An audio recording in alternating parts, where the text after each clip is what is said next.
Hello hello hello hello. 4 marks guaranteed का अपना अगला टॉपिक है को डोमिनेंस। इस साल मिलेगा क्वेश्चन, आओ देखते हैं। ज्यादा बातें नहीं करते हैं, देखो हम आते ही हैं और डायरेक्ट पढ़ाना चालू हो जाते हैं, ताकि इसलिए कि तुम फोन लेके बैठे हो, 5 ही मिनट तुम्हारे पास है, तो उसमें ऐसा ना हो कि हम 10 मिनट बकवास करके निकाल दें। चलो, कोडोमिनेंस। अगर जेनेटिक्स का थोड़ा बहुत भी आइडिया है, नहीं है तो जाओ वन शॉट देख लो, इसी चैनल पे मिल जाएगा। और अगर है तो पता है एक लॉ ऑफ डोमिनेंस था, जहां कंप्लीट डोमिनेंस था मेंडल के कंप्लीट डोमिनेंस में जब F1 जनरेशन बनती थी तो दोनों में से किसी एक पेरेंट का कैरेक्टर आता था, फिनोटाइप। और जब इनकम्प्लीट डोमिनेंस था तो दोनों का कैरेक्टर नहीं आता था। F1 did not resemble with any of their parent. Dominance में F1 either resemble with one of their parent. Codominance F1 resemble with both of the parents. Dominance में दोनों में से किसी एक से मैच करता था, इनकम्प्लीट डोमिनेंस में किसी से नहीं करता था, कोडोमिनेंस में दोनों का कैरेक्टर आएगा, साथ साथ एक्सप्रेस होगा। आओ देखो, मतलब साथ साथ, डोमिनेंस मतलब डोमिनेंस साथ साथ एक्सप्रेस हो रहा है। आओ देखें, इधर सुनो। पहले तो ये देख लो कि कोडोमिनेंस एक्सेप्शन है लॉ ऑफ डोमिनेंस का। बिल्कुल, डोमिनेंस में कहता था कि दोनों में से किसी एक पेरेंट से मैच करेगा, यहां दोनों से मैच कर गया, तो ये एक्सेप्शन है लॉ ऑफ डोमिनेंस का। अगला, F1 generation resemble both parents, ये लाइन याद रखनी है, अभी दिख जाएगा आगे कि कैसे दोनों पेरेंट्स से मैच करता है। F1 जनरेशन में दोनों पेरेंट का दोनों से मैच कर रहा है, कैसे? आओ देखें। Phenotypic ratio equal to genotypic ratio. Codominance का भी जब फिनोटिपिक और जीनोटिपिक रेशियो निकालते हैं तो सेम आता है। और कहां ये सेम था, अगर जानते हो तो बताओ। इनकम्प्लीट डोमिनेंस में भी ये रेशियो सेम होता है, टेस्ट क्रॉस में भी ये रेशियो सेम होता है, याद रखना। इनकम्प्लीट डोमिनेंस का सेम रेशियो क्या है? 1:2:1। और मोनोहाइब्रिड टेस्ट क्रॉस का 1:1। आओ, एक्सेप्शन है किसका? एग्जाम्पल इसका क्या एक्सेप्शन है लॉ ऑफ डोमिनेंस का? जिसका एग्जाम्पल है carrier of sickle cell anaemia. Sickle cell anaemia का जो कैरियर होता है, अगर नहीं पढ़ा है sickle cell anaemia, 4 marks guaranteed की इसी सीरीज में प्लेलिस्ट से जाके चेक करो, 4 नंबर ले जाओ। सिकल सेल एनीमिया का carrier this HbA-HbS। Sickle cell anaemia का कैरियर क्या शो करता है? दोनों का कैरेक्टर आता है, HbA भी एक्सप्रेस होता है, HbS भी एक्सप्रेस होता है। कोडोमिनेंस। नेक्स्ट, अरे अगर ये नहीं जानते हो, कोडोमिनेंस का सबसे अच्छा एग्जांपल कहीं गाय देखा होगा, कोट कलर कैटल्स में गाय देखा होगा, उसके ऊपर ब्लैक पैचेस भी हैं और व्हाइट पैचेस भी हैं, और दोनों एक्सप्रेस हो रहे हैं। ब्लैक व्हाइट मिक्स होकर के कोई तीसरा कलर नहीं आ रहा है, ब्लैक भी अपना शो कर रहा है, व्हाइट भी शो कर रहा है, एक ही गाय पे दोनों कलर। एक डॉग आजकल ऐसे ही आता है जिसमें ब्लैक और व्हाइट स्पॉट होते हैं, दोनों एक्सप्रेस हो रहा है, कोडोमिनेंस है। और एग्जाम्पल अगर देखना है तो ये यहाँ के देखो, सिकल सेल एनीमिया, ये एग्जाम्पल याद रखना है। सिकल सेल एनीमिया का कैरियर क्या शो करता है? Codominance. ABO blood group in human में एबीओ ब्लड ग्रुप, और एबीओ ब्लड ग्रुप में कौन सा वाला जीनोटाइप? IA-IB वाला जीनोटाइप पूरी तरह से याद रखना है। एबीओ ब्लड ग्रुप में IA और IB वाला जीनोटाइप क्या शो करता है? कोडोमिनेंस। डायरेक्ट याद रखो, एबीओ ब्लड ग्रुप कोडोमिनेंस का एग्जांपल है। डिटेल थोड़ा और नीचे बताते हैं, आओ देखो। एबीओ ब्लड ग्रुप और किसका एग्जांपल है? मल्टीपल एलील का भी एग्जांपल है। ABO blood group multiple allelism का भी एग्जांपल है। मल्टीपल एलील का मतलब होता है जब एक जीन के एक से ज्यादा एलील हो। कैसे? आओ, कंट्रोल करने वाला है, एबीओ ब्लड ग्रुप को कंट्रोल करने वाला जीन है आई जीन। एबीओ ब्लड ग्रुप को कंट्रोल करने वाला जीन है आई जीन। और आओ कुछ बातें और इसके बारे में बताते हैं। एबीओ ब्लड ग्रुप को कंट्रोल करने वाला जीन आई जीन, ये आई जीन प्रेजेंट है क्रोमोसोम नंबर 9 पे, याद रखना है, याद रखना है, याद रखना है। एबीओ ब्लड ग्रुप को कंट्रोल करने वाला gene I gene I gene present है क्रोमोसोम नंबर 9 पे। क्या करता है ये? Regulate attachment of sugar molecule on the surface of RBC. RBC के सरफेस पे कौन सा शुगर मॉलिक्यूल अटैच होगा उसको रेगुलेट करने का काम होता है आई जीन का। आरबीसी के सरफेस पे शुगर मॉलिक्यूल का अटैचमेंट देखता है आई जीन। आओ देखें, अभी बताया मल्टीपल एलील का भी एग्जांपल है, जब एक जीन के एक से ज्यादा एलील, देखो जीन है आई और इसके एलील है 3, एक जीन और उसके 2 से ज्यादा एलील, जनरली एक जीन के 2 एलील तो होते ही है, और यहां कह रहा है एक जीन के 3 एलील हो गए।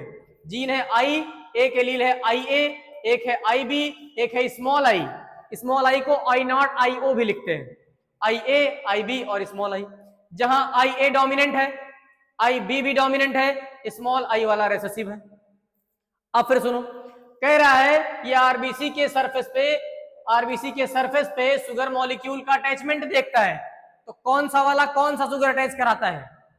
देखो आई ए जब प्रेजेंट होगा तो शुगर अटैच कराता है एन एसिटल गैलेक्टोसामाइन, एनसीईआरटी में नहीं है, याद रखना है। आई ए प्रेजेंट होगा तो एन एसिटाइल गैलेक्टोसामाइन का अटैचमेंट होगा आरबीसी के सरफेस पे, जिसकी वजह से एंटीजन ए आएगा, ब्लड ग्रुप ए हो जाएगा। आई बी वाला अटैच कराता है गैलेक्टोज, जिसकी वजह से एंटीजन बी आएगा और ब्लड ग्रुप हो जाएगा बी। स्मॉल आई वाला रेसेसिव है, और रेसेसिव है तो कोई शुगर अटैच नहीं कराता, और जब शुगर अटैच नहीं कराता है तो कोई एंटीजन भी नहीं आता है, ब्लड ग्रुप ओ हो जाता है। इसीलिए ओ ब्लड ग्रुप का कोई एंटीजन नहीं होता, इसीलिए कोई एंटीजन नहीं है, इसीलिए यूनिवर्सल डोनर होता है, किसी को भी ब्लड दे सकता है। याद रखना है, आई ए अटैच कराता है एन एसिटल गैलेक्टोसामाइन, आई बी गैलेक्टोज और स्मॉल आई रेसेसिव है, कोई शुगर अटैच नहीं कराता है। ये वाला एनसीईआरटी का टेबल ही उठा करके हमने यहां रख दिया है, ध्यान से देखो, ध्यान से देखो इस टेबल को।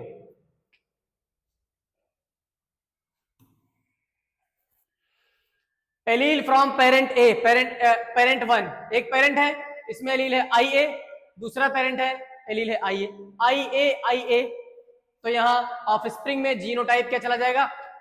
आई ए आई ए, आई ए आई B, I A I B, देखो ऑफस्प्रिंग में दोनों अपने आप को शो कर रहे हैं, आई बी भी दोनों डोमिनेंट है, को डोमिनेंस। आई ए और स्मॉल आई, आई ए एक्सप्रेस कौन होगा? केवल ये और ये। इधर आई बी और ये चेक कर लेना, आई बी और आई ए सेम केस हो जाएगा, आई ए आई बी है आई ए है, तो यही वाला केस सेम हो जाएगा।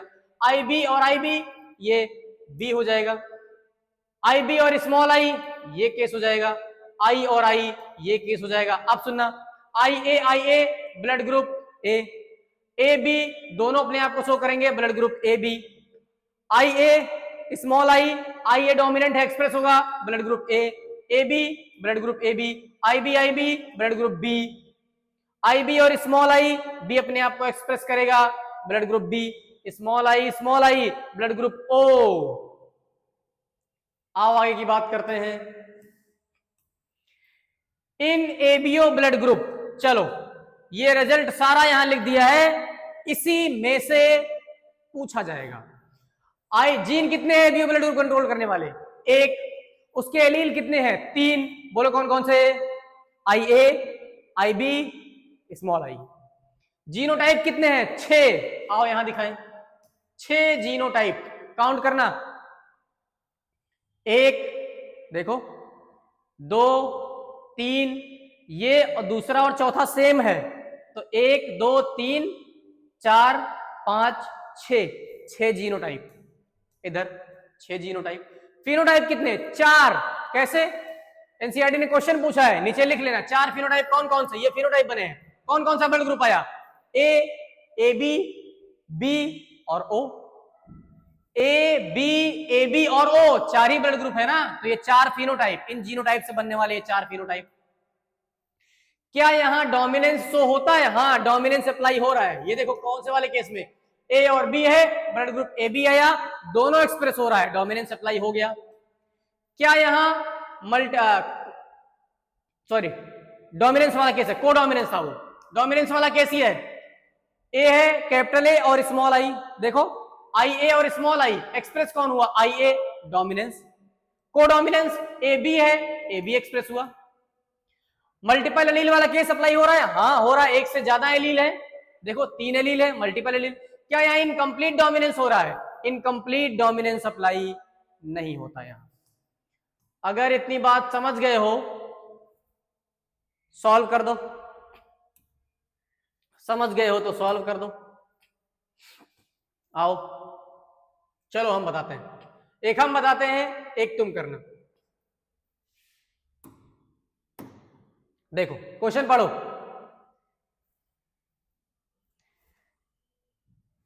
एज पर ABO blood grouping system the blood group of father is B. ये है father, blood group B, positive लिखा है कोई दिक्कत नहीं। Mother is A, mother A, child is O, offspring child, O blood group. इनमें से कौन सा जीनोटाइप होगा बताओ, अब खुद से सोचो। अगर ब्लड ग्रुप ओ आया है तो इसका मतलब स्मॉल आई जरूर होगा, बिल्कुल। तो इसका मतलब यहां जीनोटाइप एक स्मॉल आई यहां से आएगा, एक स्मॉल आई यहां से आएगा, और इनका ब्लड ग्रुप बी है, इसका मतलब आई बी। इनका ब्लड ग्रुप ए है, इसका मतलब आई ए है कहीं, I B small I A small I, तब जाके स्मॉल आई है कहीं, I B small I A small I और स्मॉल आई। सही आंसर है। आसानी से क्वेश्चन होता है, लेकिन तब जब धैर्य से पढ़ा जाए, जब तुम्हारे पास पेशेंस हो, नहीं तो पेशेंट फिर हो जाओगे। अगर ये बात समझ आई है तो ये वाले क्वेश्चन का जवाब कमेंट में दे के देखो। हाँ, अगर ये बात समझ आई है जो पीछे पढ़ाया है तो ये वाले का जवाब दो, सही आंसर हम बताएंगे उसी में, तुम जवाब दे के देखो और सॉल्व करके तब बताना। मजे करो, पढ़ते रहो, देखते रहो, पेपर करीब है, टाइम वेस्ट मत करो, मजे करो, पढ़ते रहो, देखते रहो। वी नीट मिलेंगे 4 मार्क्स के अगले टॉपिक में।